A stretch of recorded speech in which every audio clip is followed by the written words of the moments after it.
কোন শুয়ে বাচ্চা এত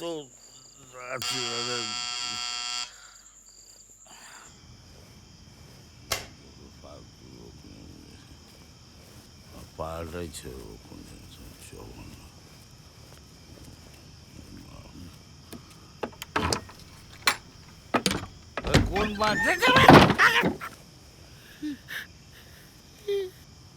বিজনবাবুর পাড়ার সেলুন।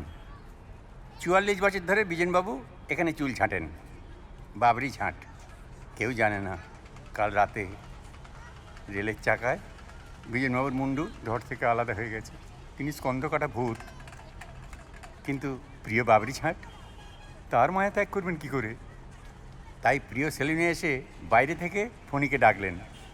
ফণি, আছিস নাকি? গলাটা একটু পাতলা শোনালো, কিন্তু ফোনে বুঝতে পারলো যে এটা বিজনবাবুর গলা।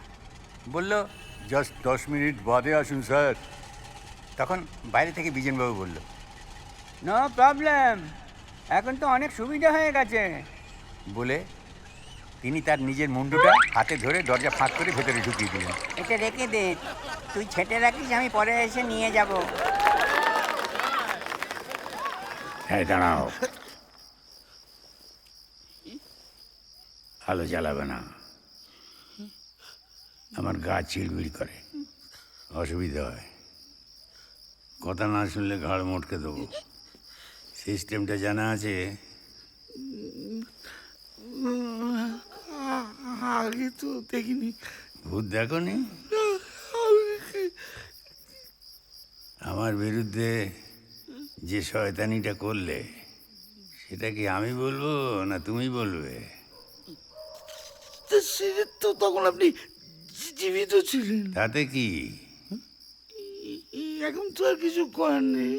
কে বললো করার নেই? মরার পরে কি কি করা যায় তোমার জানা আছে? এই যে দিনের পর দিন কৌতুক শিল্পী সেজে আমার বাঁধা ঘরগুলো ভাঙালে। আর ওরাই আমায় ডেকে নিয়ে গেছে, বলে আপনার প্রোগ্রামে নাকি লোক হয় না। মিথ্যে কথা। তুই তো ওদের গিয়ে বললি আমাকে নিন, অর্ধেক টাকায় জমিয়ে দেবো। আপনি ভাবুন তো, ওরা ওরা আমার কথা শুনবে কেন?